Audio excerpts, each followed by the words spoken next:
everyone, how are you? I hope you guys have been well. Yes, it has been a year of lockdown. Can you guys believe it? A year has passed, and we thank the Almighty that we are still here and we are breathing. We have the breath of life in our lungs, and we just praise God for that. And I wanted to take this time to do a video because I have been seeing a constant message around God's plan. And the last devotion that I did was simply around relinquishing our plans and allowing God to step into our lives to do his thing, you know? So I found it so fitting when I was reading my Bible and I was reading about the Last Supper, and the theme just came through again.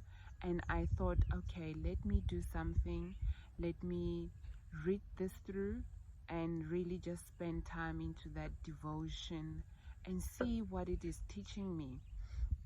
Now, when I compare myself this month, now in March, compared to last year, March, do I see a difference? Has being at home with my family indoors, not being out there so much as we used to, done something for myself? Yeah, it has really impacted me in a very positive way, in a manner that I am more conscious of myself, their self-awareness has really taken on another new level. I have also realized that the relationship that I have with my greater family has improved. The things that I usually took for granted, I now cherish them. I see, I feel, I sense, I taste. I have allowed my senses to come alive. And yes, the flip side of it is that we have endured a lot of suffering. Through the past months, throughout the year, we all know that we have lost our loved ones. Our lives have changed and we have endured a lot of suffering. And it can be anything really. Suffering takes on so many forms. And with the work that I do with women, with other women, I was privileged enough to be able to still do a little bit of coaching through the electronic means, through technology. And so many women, not so many women, but more the number of the women that I have spoken to, they've had to do a lot of adjustments in their lives. So many things have had to shift. Some have even had to let go of relationships, of marriages that were harmful to them.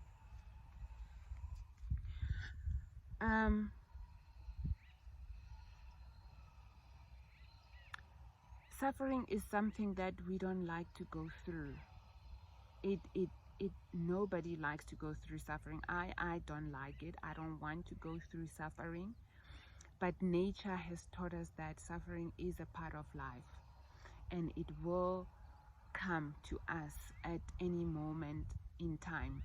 But through the past year, we have experienced suffering in a greater level, in a level that we were unable to comprehend. I mean, it was just not normal to hear that so many people have passed on.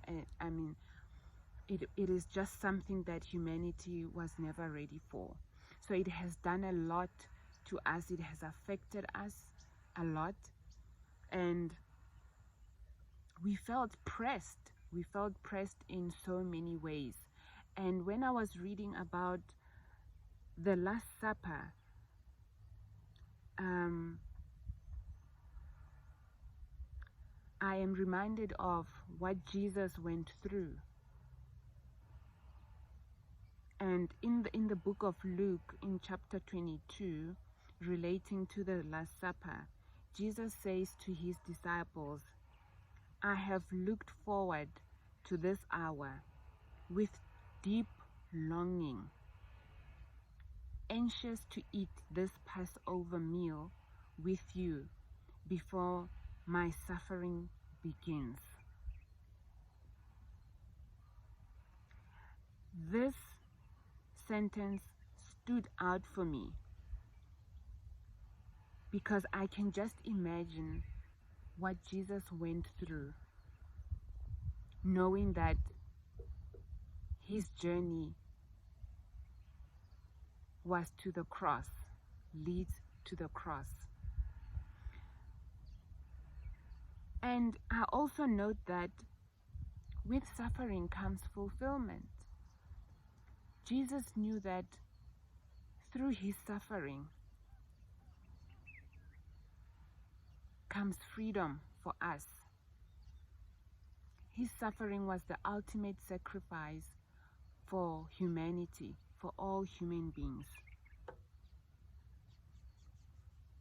But as human beings, when we encounter suffering, we want to get out of it as soon as possible.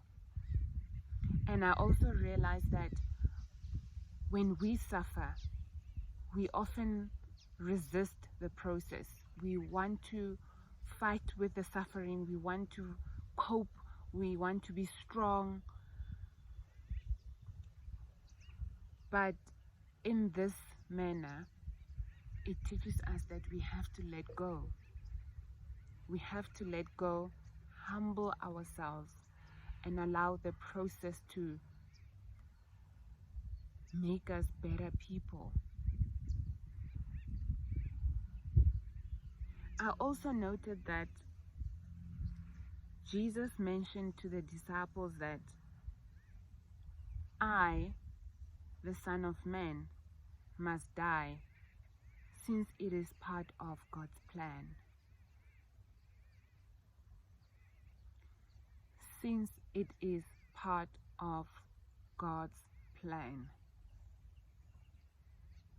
What are the things that are happening in our lives that are happening, that are supposed to happen because it is God's plan, not our plan, not what we have planned. No, what is God's plan? And usually when something comes along that is not your plan, it doesn't sit right with you. You ultimately want to alter it, change it until it looks like your own plan. But here we see that Jesus accepts that he must die since it is God's plan. When we are pressed so much by the difficulties of life, we should learn to humble ourselves and surrender to the power that is greater than us.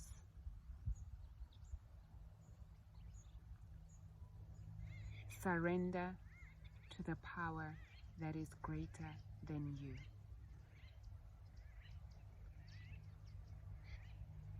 What always brings tears to my eyes when it's Easter time is when you read about Jesus, when he was feeling everything, every pressure on him, knowing that his hour is coming.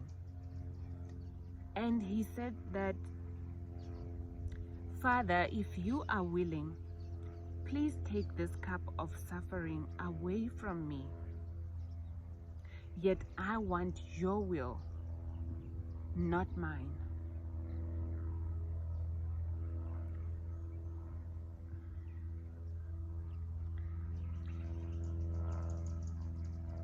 it takes a lot of humility to humble yourself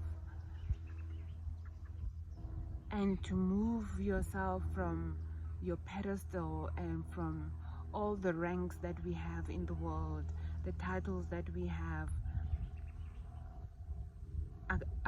accomplished in this world, and lower yourself and say, Lord, not my will, but your will be done. Because sometimes you don't even know what God's will is for your life.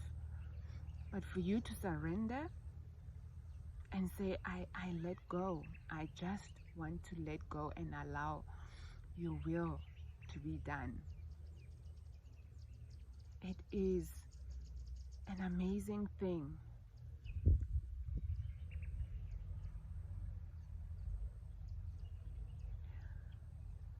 This Easter, we are allowed to go back to churches and observe Easter. But for me, I don't want to go back to the person I used to be. I don't want to miss out on the mystery of Easter and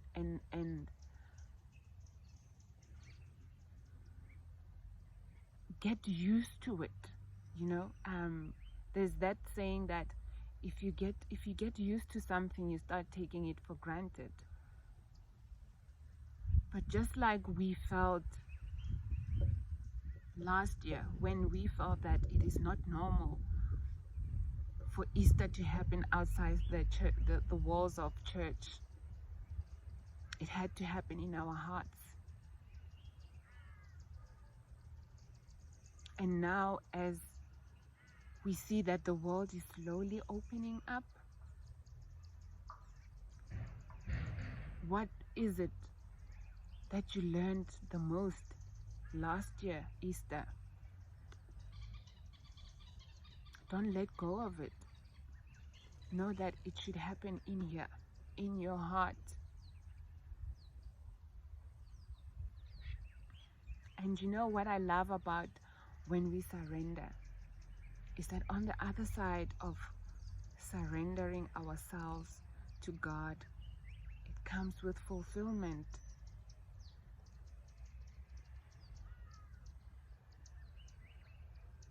There is a lot of fulfillment. Something needs to be fulfilled. And the cherry on top is the resurrection. So know that with suffering comes freedom. Don't fight it. Yes, it's not easy. No, I agree, it is not easy. I have also gone through my own suffering. When I wrote Be Still, I had to shed so many layers of myself and just allow myself bare for God to work in me and have His way. So my wish for you this Easter is that whatever that is troubling you, whatever that you are wrestling with at the moment, just let it go. Humble yourself, surrender it to God, let Him do the pressing, and you will come out a new person, just like what Easter teaches us. And I hope that you have a blessed Easter with your family, with your friends. May the Almighty be with you all the time.